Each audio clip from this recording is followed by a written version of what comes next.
Hello everyone, my name is Tim and I'm here to talk to you about how do you do battery changes on a Sena S20 Bluetooth. And I found out mine was bad when I went out to hook it up to go for a ride to get it on my helmet, and the battery was dead even though the dadgum thing had been charging all night long. What I found out though is if you charge it too much, it's going to burn up the battery real quick. And one of the ways that you'll know is when you take the headset apart and you'll look at the battery that's there and it'll look like it's swollen. So if that's the case, then you know that that's what happened. I did replace the one in my headset, and right now I'm getting ready to replace the battery in my wife's headset. Hers hasn't given out yet, but I ordered 2 batteries and I don't want to be out on the road somewhere and find out that her Bluetooth is no longer working. Of course, then again, it might be good, so that way I won't have to hear her talk, but hope she doesn't see this video. Anyway, I'm kidding. But before you get started to changing the headset, you're going to need certain tools to help you with that. Now, one of the things I'm going to show you here looks kind of like this here. I got this one here. I got it online on Amazon. But I'm telling you, I looked all over the place for it. So at least I didn't want to buy a 16-piece set just to use one, because I've got all the others. You check a lot of those torque sets and they start at 10 and go up. But I found this one and it was like $7, I think. What I like about it also is that the tip it's magnetized, so when you're pulling out those screws, the screws will stick on there until you can set the screw onto a cloth or whatever it is, and they don't bounce around all over the table. Because if you lose one of those screws, then you might as well be screwed, because those are hard to come by, hard to replace. The other things you're going to need is I use 2 flathead screwdrivers. Try to get them as thin as I can, because what's going to happen is that I'm going to have to take off this piece right here. And to take that off, you're going to have to stick screwdrivers under here, and very gently, you're going to pry up the this disc that's on here, and you'll hear it cracking and things, but you just got to take it nice and slow. And I'm going to tell you though, once you've taken it off the first time, if you have to take it off again later, it'll be a lot easier and won't be as noisy as the first time it is. Because it scared me, but like I said, you take it slow enough, it'll work out great. The other thing that I also have is a pair of needle nose pliers. Get a smaller set if you can, but I use this one because one of the things you're going to do is you have to take out the old battery. And on the old battery, it has this connector in it. Looks like this. And with the needle nose, you can just pinch it and kind of pull it off. But you got to be very careful while you're doing that as well. So with that, let me get started. Now, as you can see, I've taken off the wheel on the top here. And as I said, you're going to hear some cracking sounds. But do not worry about it. Just do it very, very gently. And it took me a while to get this off. I wanted to make sure. Now, I want you to take special note. You see these 3 screws right here?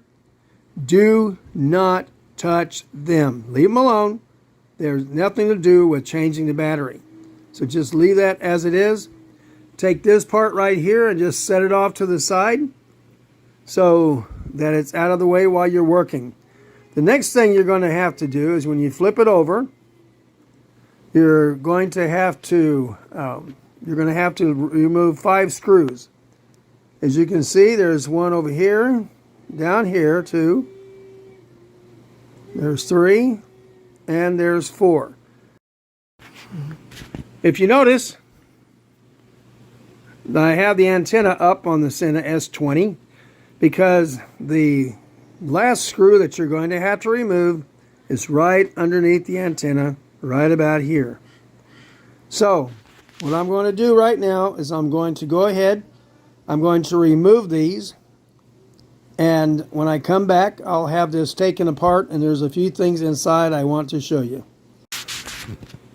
Okay, so as you can see, I've got the cover off, and I want to show you here. There's this gasket right here. It goes all the way around the headset. Don't lose it, don't break it, don't do anything. This is what helps you keep the moisture out of getting into your headset if you ever get caught in a rainstorm. And believe me, I have. It's no fun. Also notice here, this is the battery, the original battery that came from the manufacturer. It says XK752436. It's a 3.7 volt, 650 milliamp hour. And of course, it also has, battery was made in September 29, 2016. The reason why I tell you this is don't waste your time looking online to find this battery. You will not find it. I've watched other videos, and I've tried, and that particular one is not available. The one that I got is right here. Again, I got this off of Amazon, and it's rechargeable lithium polymer battery pack. It was for the Sena S20 and 30K. The part number Lima Papa 802540. It's got a rating of 3.7 volts, same as the other one. This one has 900 milliamp hours. And what I understand is this battery will last you much longer than the original batteries anyway that were 650. So, just wanted to make sure. Now, one thing you're going to see is this battery here is a little bit longer than the other battery. But don't let it confuse you. Don't let it worry you. When I first saw it, I went, oh crap, it's too big. But there's this gap right here. You see this gap? That's between that metal rod coming out and the end of the battery. That's plenty of space to make up for that difference in the length. And it does not affect the operation of your headset, because the only thing that moves is this part of the wheel right here. This is the only thing that moves.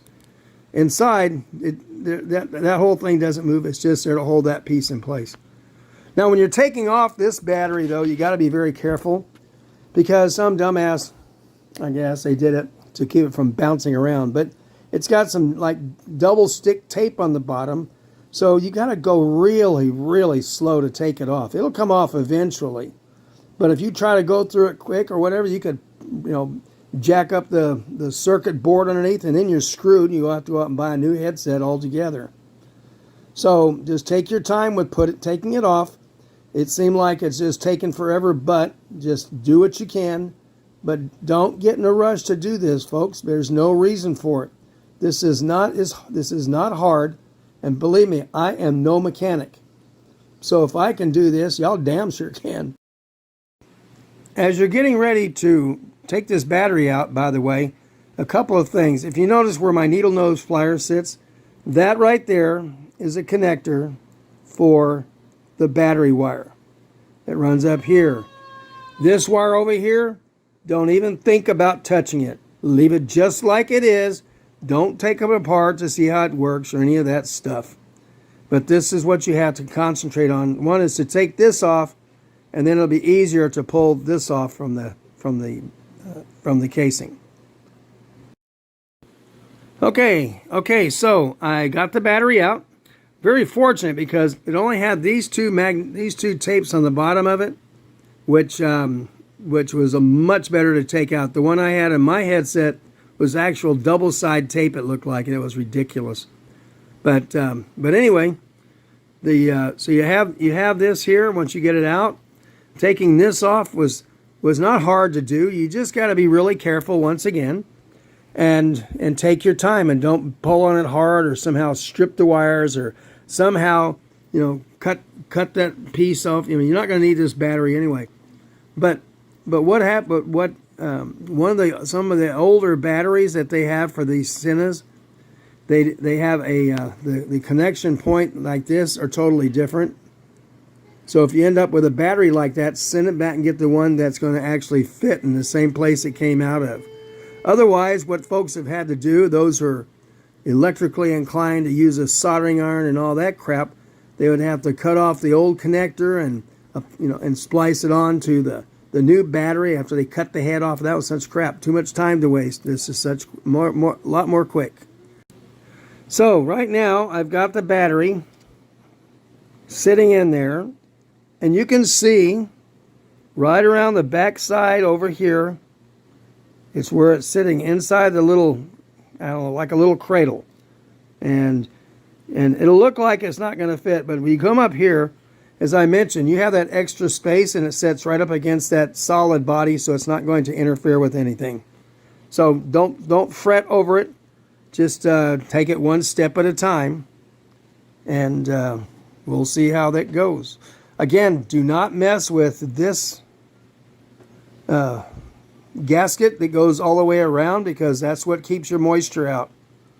And you really don't want to get caught in a rainstorm. I've had screwed that up, because then you're probably end up frying your whole headset anyway. So I also wanted you to know this. Okay, so you have some excess wire from the battery that you can see that comes out of the battery over here, and it goes up and around. Just make sure that gets tucked out of the way somewhere so it doesn't interfere with closing up the headset. But otherwise, you see I have it back here on the back side. You can see down there in the bottom section, I have the battery inside that little pocket, and it's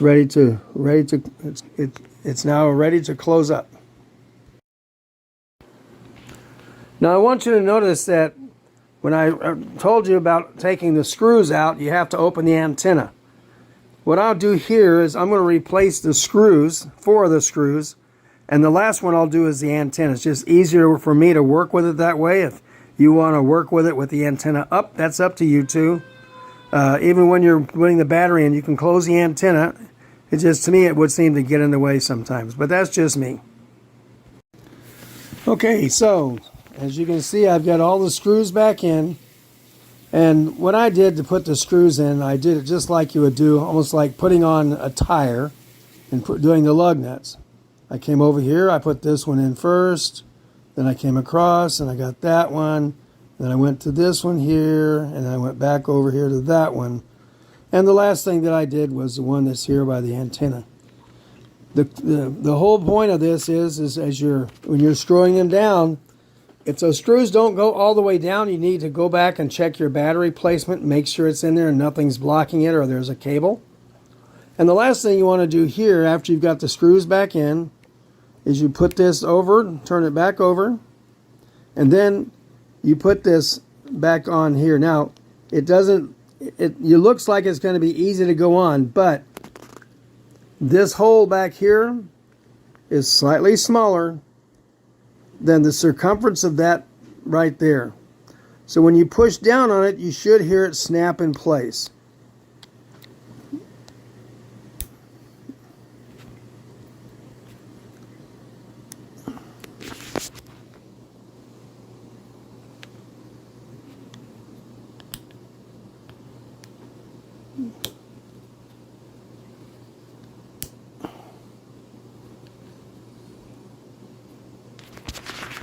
And once you get it snapped in place, you want to look around and you see how right here, it's not all the way down. So it's got to be down a little bit more. There, you see that drop in place right there? And then what you have is you got your wheel that you can turn to control your volume. But you got to check, because I still don't have it all in place here.